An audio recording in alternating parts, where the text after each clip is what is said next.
This week on The Splash, we break ground, senior health and wellness, and later we go beyond Constraint. The Splash is a production of Civic Center TV. We're a news magazine that covers everything from local news to feature stories, also that we can bring you the latest in the greater West Bloomfield area. And now, let's dive into The Splash. Welcome to the Spooky Splash. I'm Brooke Allen, and happy Halloween. A brand new middle school is coming to West Bloomfield in 2022, and Tyler Kieft was invited to the groundbreaking of the building site for this exciting new development. CAT, creativity and technology. Oh wait, there's going to be a new middle school in West Bloomfield. Plans began just a few years ago to update and upgrade the quality of facilities and education in West Bloomfield schools, leading to the decision by the Board of Education and the community to invest in a new middle school, setting forth benchmarks for the future of academics in our community. Well, our biggest goals was to make sure that instruction, curriculum drove the design. Kids need to develop skills that are collaborative, they communicate, they're critical thinking, they're creative, and we need to create environments that allows them the movement between each other, and also to create a family community where kids feel safe and work on their collaboration and skills like that. The new middle school, scheduled to open in the fall of 2022, will bring West Bloomfield's middle schoolers into an environment specifically tailored to learning in the modern age, aiming to create a more effective facility and foster a more effective curriculum. So just from the physical standpoint of the building itself, we're looking at kind of creating families for our students. So we'll have like 6th grade families, 7th grade families, more open spaces, more spaces for collaboration, more spaces for teachers to bring different classes together, more cross-curricular activities to happen. So we're kind of designing the building with the curriculum in mind. So what do we want our space to look like if this is what we want our curriculum to look like? So there will be 6 families, or student family hubs, and there'll be up to 200 kids in a family. So those kids, in essence, will spend the day together. They'll have the same math teacher, they'll have the same science teacher, social studies, all of that. So they will be in a pod together. The other things that are wonderful is when you have more students and you have more staff in one building, you're able to offer a lot more opportunities for children. That's why we've always benefited from having one high school. We offer so many electives, and now we're going to be able to do that in the middle school. The effort to create this environment goes much deeper than the administrative level, with teachers soon to be on the West Bloomfield Middle School team putting their heads together to set the vision for the next era of learning in our community. So a larger staff obviously brings more programming, more expertise. The good thing about what we've been doing the last couple years is we've been meeting with both staffs during our professional learning. During our early releases, we're getting our staff together and we're talking about what our new building is going to look like. Currently, the programming we have, we're excited about, but what the potential of having 2 middle schools come together and 2 staffs come together is a lot of creative ideas are flowing right now. I think the fact that we can start from zero, the fact that we can say the space isn't built yet, but what do we want the kids to be able to do, and how do we create the space so that they can do it? So we want to start with what is working for us, but what are some things that kids in 2025 are going to be asked to do, and how can we create a space for them to do that? So I'm just excited that there's just so many possibilities, and that we want to be able to do what is working well right now, but also, like, the sky's the limit. If we can dream it, we can make it. With new approaches, new spaces, and a different approach to education, the new West Bloomfield Middle School will soon be a great benefit to the education of students in our community. Now, I gotta get off this bulldozer before they send me off to the principal's office. You know what I'm talking about, Miss McCarty. Reporting for The Splash, I'm Tyler Kieft. You can find more information at our website at civiccentertv.com/WBMS Breakground. For seniors, caring for their health and wellness is extremely important as they get into the later years of their lives. Ryan Younglove stopped by Henry Ford West Bloomfield Hospital for a special expo dedicated to seniors. As we grow older, it becomes increasingly more important to monitor our health and wellness. West Bloomfield Parks and West Bloomfield Henry Ford Hospital came together to put on a health and wellness expo for their seniors. We are pleased and really proud to be able to host the Senior Health and Wellness Expo here at Henry Ford West Bloomfield Hospital, along with our partners, the West Bloomfield Parks and Rec Department. It's really a day for our seniors to come out and learn all about things that are related to their health and wellness. We have about 22 vendors here who are from all different businesses, and they're providing everything from great shoe options to assisted living facilities to the fire department. We've got several of our Henry Ford experts here as well. So they can learn from all those vendors as well as our presenters. We have a full day of presentations. We have a walk today on our path to wellness, and so we're trying to do some really fun things for our seniors. It's an awesome collaboration with Henry Ford West Bloomfield Hospital and West Bloomfield Parks, and we are able to offer all kinds of lectures and a lovely lunch at the Henry's Cafe, and then we have our vendors that our seniors are able to learn more about senior services. Seniors want to stay active and out in the world, and so being able to come out to Parks and Rec and take advantage of our programming is very important to them, and then being able to have all the health services that someone like Henry Ford West Bloomfield Hospital offers, which is why this collaboration is so special for us. The collaboration between West Bloomfield Parks and West Bloomfield Henry Ford Hospital was a success. The Health and Wellness Expo provided information and resources that senior citizens in the community can use. This has been Ryan Younglove reporting for The Splash. For more, you can visit civiccentertv.com/seniors in WB.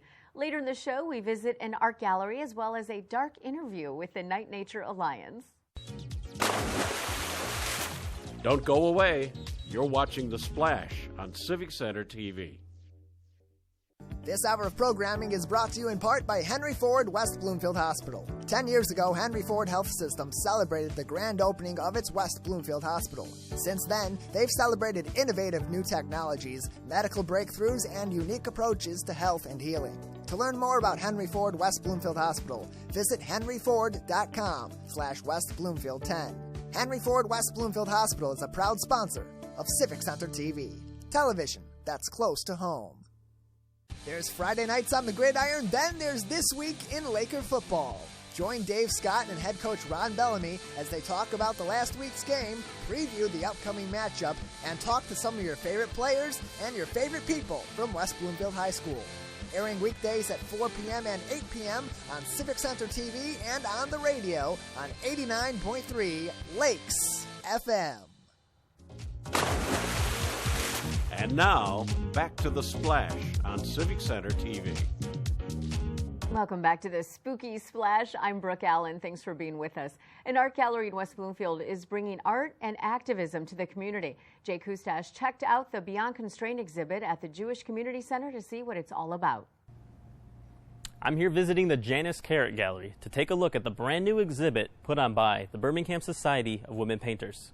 Leslie Katinsky approached us about a year ago, and she is the vice president of the Birmingham Women's Painters Society, and we had a couple meetings with her and decided that this would be a great venue for the Painters Society, and so we did jury the show. All of the artists submitted, and we sat down and we took artwork, probably about 100 pieces from 42 different artists. These pieces came together to form an exhibit they called Beyond Constraint. Well, we chose the name because actually we vote on it. Everybody submitted names and we really liked it, and I think it expresses what our group feels, that as women we go beyond the boundaries of what the norm is, and we try to express it emotionally and figuratively for each artist.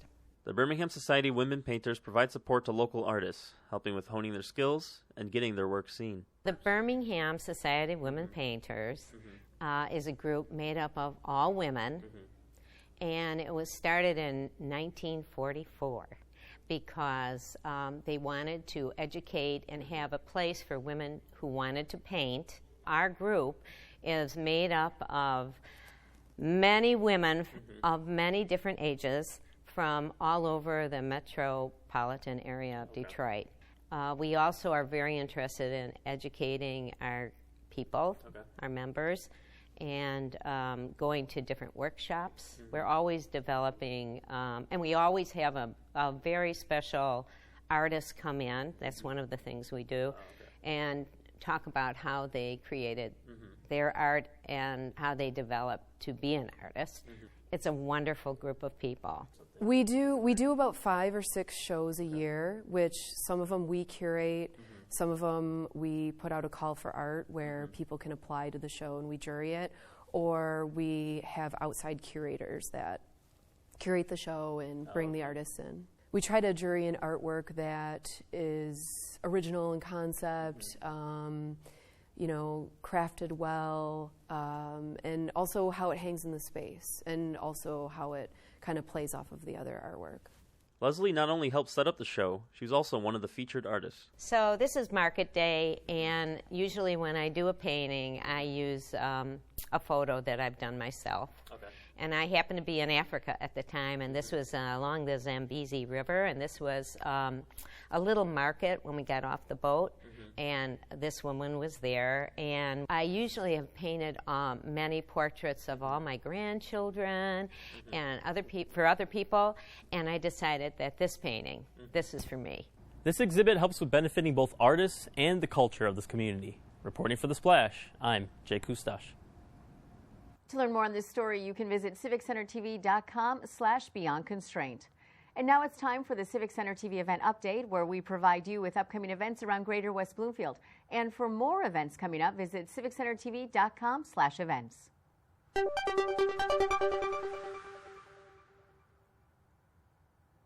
Dispose of prescription drugs with Operation Medicine Cabinet, happening year-round in West Bloomfield, Keiko Harbor, and Orchard Lake, and takes place at the police departments of the 3 communities. Disposing of drugs is completely anonymous. Open 24/7 in West Bloomfield, Tuesdays and Thursdays, 9 a.m. to 2 p.m. in Keiko Harbor, and Monday through Friday, 8 a.m. to 4 p.m. in Orchard Lake. For more information, visit oakgov.com or call your local police.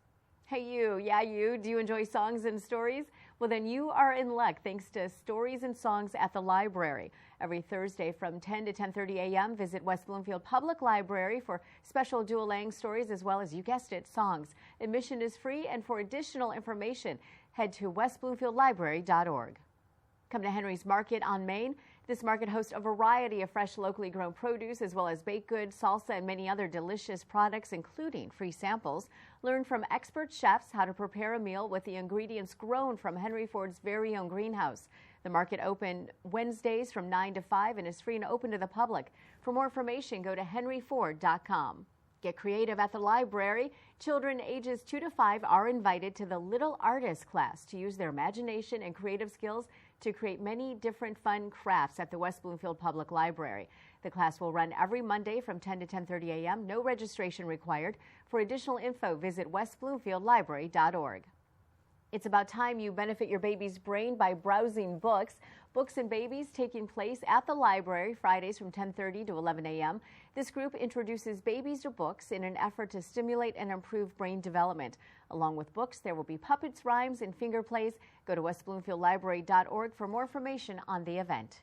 That's this week's highlights. You can always find more events online at civiccentertv.com/events and see everything going on in the greater West Bloomfield area. We're going to take a short break, but when we return, I'll sit down with the Night Nature Alliance to learn all about nocturnal animals. Don't go away. You're watching The Splash on Civic Center TV. Laker football is live every Friday this fall on Civic Center TV, WBTV, and 89.3 Lakes FM. Tune in before every game kicks off at 7 p.m. for live analysis from Dave Scott and Tyler Kieft, and then another great Laker football matchup. You can listen on Civic Center TV, WBTV, and of course on the radio on 89.3 Lakes FM and on the web on lakesfm.com. And now, back to The Splash on Civic Center TV. Welcome back to The Splash. I'm joined this week by Amanda Felk from the Night Nature Alliance. And Amanda, thank you so much for being with us. Oh, thanks for having us. So tell me what Night Nature Alliance is. So Night Nature Alliance is a nonprofit organization that's dedicated to teaching people all about nocturnal animals. Because a lot of times, just because they're awake when we're not, we don't know. Yeah. So tell me, what's the most popular nocturnal animal? Oh, gosh. In the pet trade, it changes year by year, but unfortunately a lot of times the more popular ones also end up being the most popular to need a new home. So part of our organization's mission is to make people aware of nocturnal animals, and we use animal ambassadors to do that. And so we want to make sure that there are animals that are actually getting the proper home. Right. So, okay, so if you wanted a nocturnal animal, you would have to expect that they're going to be awake when you're sleeping. Yes, right? absolutely. So you have to be prepared for that. So give me some examples. So we actually have couple of examples here with us today. Yes, we do. We have some extra friends with us today. And so some of the ones that are fairly common to be rehomed in the pet trade are some of the nocturnal animals like hedgehogs, sugar gliders, even hamsters, rats, and even reptilian. Right. Like nocturnal animals. So like Vincent over there. Yes. So how old is Vincent? Vincent is about 2.5 to 3 years old. Okay.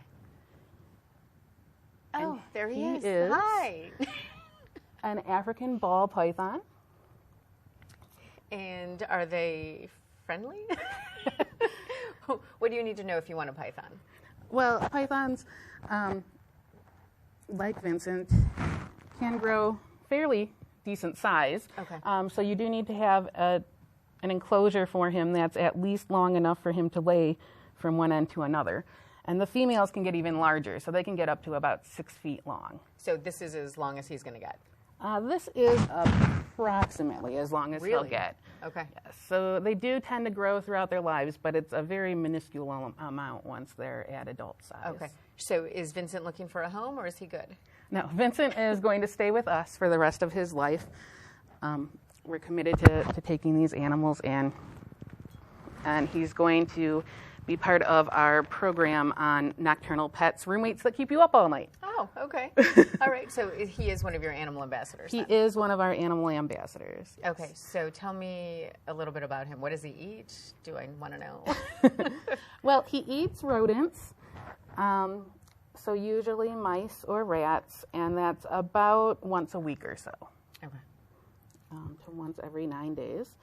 How about paper? Does he eat paper? No, he doesn't eat paper. They are obligate carnivores, so they don't eat any kind of fruits or vegetables or plant materials. Okay, so all the paper's safe. Okay, so how about kids? I mean, no children. That would be quite a feat because they do swallow their food whole. Okay. And his mouth is not quite large enough to swallow children. Right.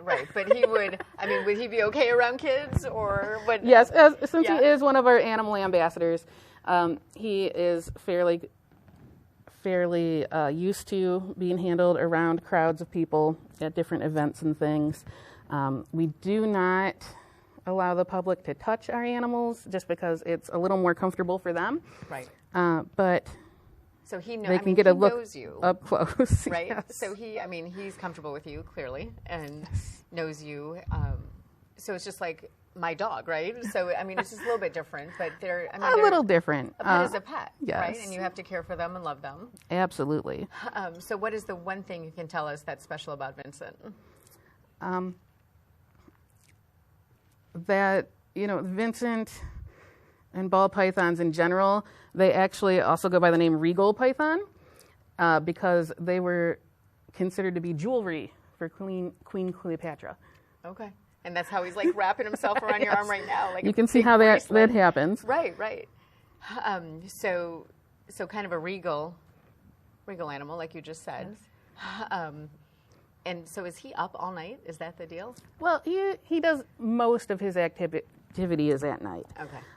So when we think about nocturnal animals, I know when I was in elementary school, they said they're up all night and then they sleep all day. But it's a little more like, well, we're diurnal animals. Have you ever gone a night without having to use the bathroom or get a drink of water? Mm-hmm. They still get up during the night or during the day, and they'll still take advantage. If there's a mouse that's silly enough to wander around his burrow at 7 in the morning, he'll get up for the free snack. For the freebie and be like, okay, it's time for early breakfast. Well, Vincent, it's very nice to meet you. We actually have another friend here who I'm afraid that you have to go back over that way so we can bring him out, right? Yes. Oh, is he? We'll see. Come here, buddy.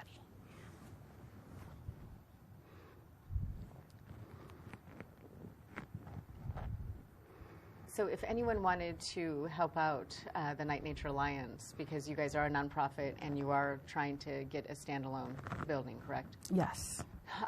So do you need volunteers as well, or what do you need as an organization? As an organization right now, we actually have quite a few volunteers, and until we get a chance to expand and open our standalone facility, we're fairly set on volunteer help, but of course, donations either of real cash money, right, or of different materials. You can go on our website, nightnature.org, and we do have an Amazon wish list, of course, and you can PayPal and things like that. Okay. As well. And then what about food? I mean, can people donate food, or food is a little tricky? Is a little trickier to make sure that we get the appropriate things. Some of the items that are on our Amazon wish list are some of the materials for caring for the animals, less food and more of the enrichment things. Okay. So we do have another friend here. We do. Okay. So this is Fallow, right? Yes. Okay. So Vincent had to be put away, so we get Fallow out, who I think was just taking a nap.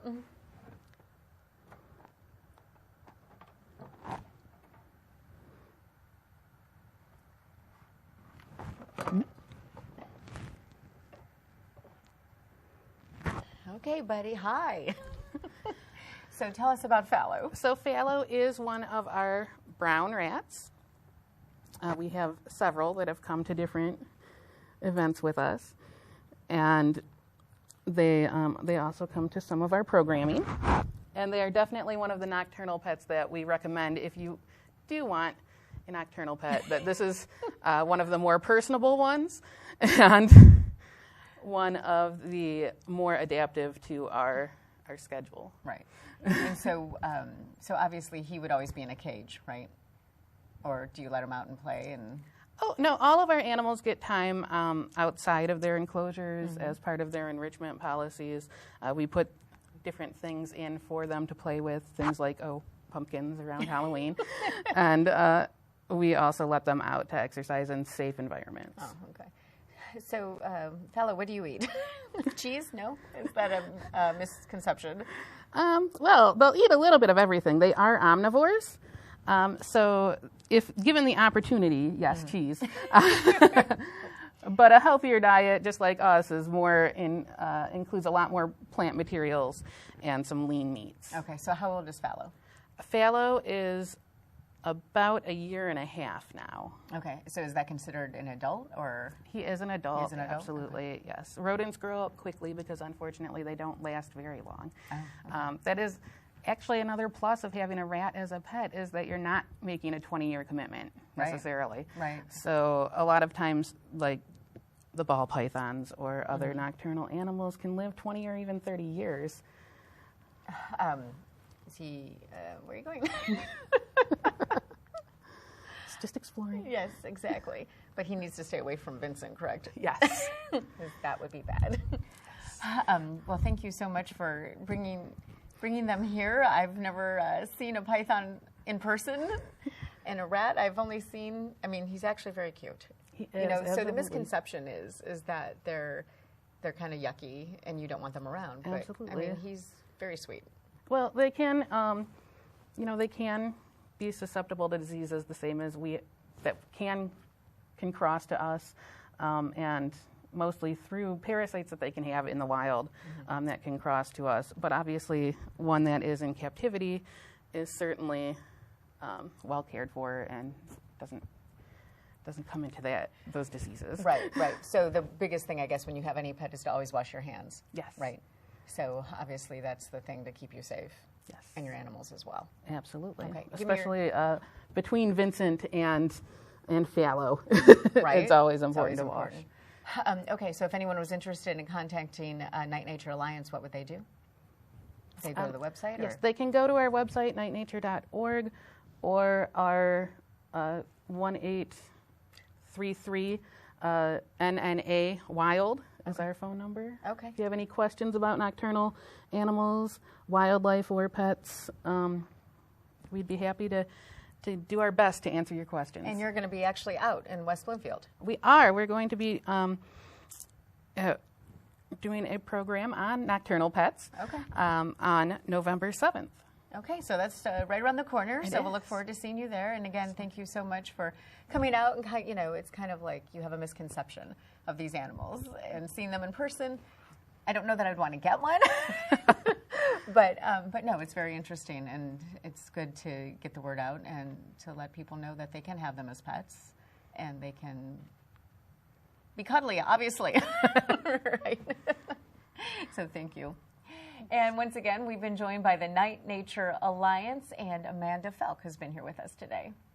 And now we learn about the environmental stewardship on this week's episode of A Minute with Nature.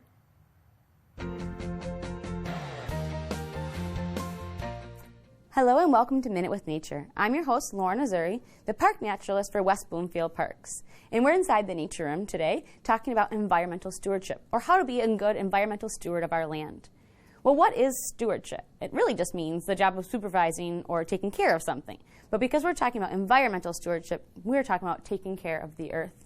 Have you ever heard of Aldo Leopold? He's a really famous person who is an environmental steward, and he actually championed the concept of environmental stewardship. And he defines it as dealing with man's relation to the land and to the animals and to the plants which grow upon it. So environmental stewardship really encompasses all of the earth, the plants, the animals, and the land, as Aldo Leopold tells us. So how can you be a good environmental steward? One of them is planting native plants. Native plants are beneficial to our ecosystem and all the animals that live here. So if you're going to plant a garden, think about trying to plant natives. Make sure you're using less fertilizer and less pesticides, or none at all if possible, because that does affect our environment negatively. You can also contact resource managers, like some of our West Bloomfield Park staff, for ideas on how to manage your property in order to make it more ecological friendly and more open to the environment and choices that can help animals.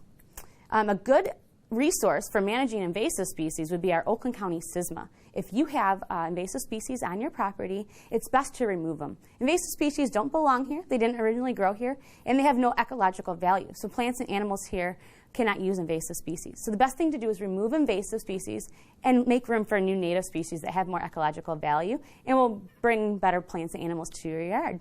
Oakland County SISMA can help you do that, and they have great resources for you. If you contact the Oakland County SISMA, they can give you in touch with good contractors that are trained in this kind of management practices, as well as if it's a smaller scale and you can handle it on your own, the best way to do that as well. You can also volunteer for our park cleanup event or a garlic mustard pull. And then, of course, all the other choices that you make on a daily basis that can help you be a better environmental steward. By recycling and reducing the waste, all of those are great ways to be an environmental steward. And that's your Minute with Nature. For more episodes of Minute with Nature, visit civiccentertv.com/MWN. And now it's time for our final segment, Person of the Week, where we celebrate the people in the community who are inspiring and providing toward others. And this week's recipient is Wednesday Von Buskirk from Pure Bar.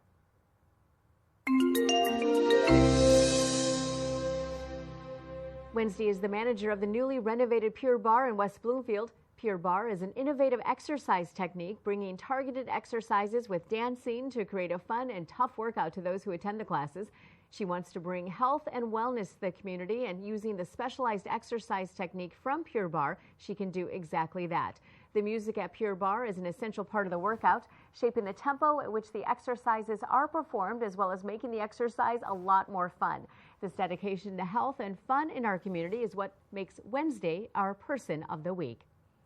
And if you know someone who's making a positive difference, let us know. Message us on social media or send an email to thesplash@civiccentertv.com. We want to congratulate and acknowledge those making a difference in our community, and we appreciate your suggestions. That's it for this week's show. You can watch new episodes Mondays at 5:30 p.m. at Civic Center TV on Comcast 15, AT&T 99, and online in HD at civiccentertv.com. Follow us on Facebook, Twitter, and YouTube, and also on Instagram at Civic Center TV. And you can also listen to me weekdays from 2 to 7 p.m. on WWJ News Radio 950. For all our friends in Sylvan Lake, Orchard Lake, Kego Harbor, and West Bloomfield, I'm Brooke Allen. Thank you for watching The Splash.